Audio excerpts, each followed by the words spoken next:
Star by Elizabeth Barrett Brown.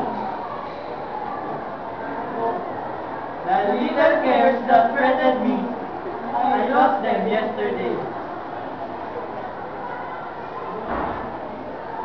Among the birds above the sea, among the winds at play,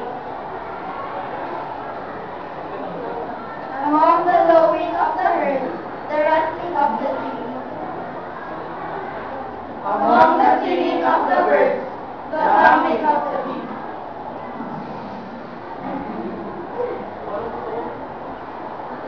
The foolish fears of what might happen, I got them all away.